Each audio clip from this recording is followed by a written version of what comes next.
So we need to get the facts straight. How does this virus work? How does it transmit? Where does it want to go? And let's protect ourselves. I'm Dr. Peter Lin. I'm a family physician in Toronto, Canada. The coronavirus is a family of viruses that can cause as mild things as just a common cold, all the way up to SARS or MERS. These are these bad pneumonias that we're talking about. And basically what these viruses are, they look like a tennis ball with all these spikes sticking out of it. And depending on the type of spike, it allows that virus to attach to certain places. So some viruses, they have the spike that attaches to your nose. So basically you just get a common cold. But the SARS virus and this new virus that we're talking about has the spike that allows it to attach to the cells in your lung. And when it attaches there, it puts in information to make photocopies of itself. So it uses our equipment to make more viruses.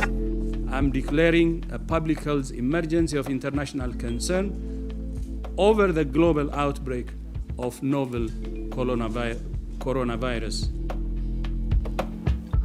Most of the coronaviruses live in animals. In this particular case, it was from Wuhan. There was a fish market where they were selling live animals. And the thought is that the virus was in a live animal, then it crossed into a human. But then what we found was that people were getting sick in terms of healthcare workers, in terms of family members that were looking after them, which now meant that the virus can pass from human to another human. Just like all viruses, it needs to reach a target, which is your lung. And it has to get there with your help. It has no feet and no wings. So therefore it needs us to move it there. So that's why we keep saying, don't hang around sneezy people because you're gonna breathe it in.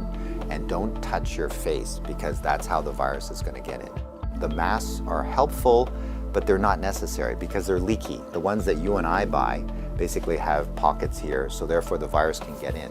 What the masks really do is they stop us from touching our face. If you're sick, we tend to mask you, so therefore you're not spewing out the viruses to other people sitting around you. The true people that have the real masks are the N95. Those are sealed. These are for the doctors that may be caring for the patients. So in the beginning, the coronavirus will cause kind of like flu-like symptoms or a cold. So people just get the stuffy nose, that kind of thing. But you'll understand that as soon as that virus starts manufacturing in your lung cells, they're producing all these copies of the virus, all of a sudden now you kill the lung cells. So now you can't exchange oxygen. And that's why one of the early symptoms is people get very short of breath and they tend to have a difficult time breathing, and that's why they end up in hospital. So currently, unfortunately, we don't have a direct treatment for the coronavirus. So we don't have a medication that can kill it off. And so it's really supportive. So in other words, the patient can't breathe, we give them oxygen, help them to breathe. They can't drink, so therefore we give them fluids to support them. Their kidneys begin to shut down, we help them with all those things. So it's a very supportive process. This is a new virus that we've never seen before. So our immune system, our army, are having a hard time figuring out what to do. So usually what we have to do is we make something called antibodies. So these are things that can grab onto the spikes that we see on the virus, and it'll get rid of the virus for you, and that will actually bring you back to good health. So therefore the elderly may have a worse outcome, and of course the young children. So the babies, their immune system is not so good either, so they may not make those antibodies as well. So just remember, your hands may be with virus. Virus cannot hurt you because it can't get through the skin, but the moment I do this, now I've brought the virus right to where it wants to go. So let's remember not to touch our hands to our face.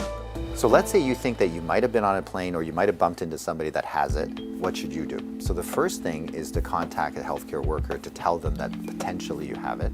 If you're feeling symptoms and you're going to go into a facility, call ahead. Okay, so whether you're calling the paramedics or whether you're calling the hospital or your doctor, just mention that you were on a flight. If you don't have any symptoms, then what we do is a little bit of a self-quarantine. In other words, we can just keep you away from other people, and so you don't go into parties, don't go with your friends, don't go into public transportation. So we can contain it very easily by making sure that you do a self-confinement, so to speak, for the, let's say, 7 to 14 days is the longest incubation time. So after that, if you're feeling well, then you don't have anything to worry about. If we get the facts right, then we don't have to be overly worried, but we do the right things so that we don't get the virus ourselves and that we don't pass it on to others. And if we look after each other in this way, this virus will have nowhere to go. It needs us to move it, it needs us to make copies for it, and if we don't help it, then the virus will stop. So we have the power to do that right now.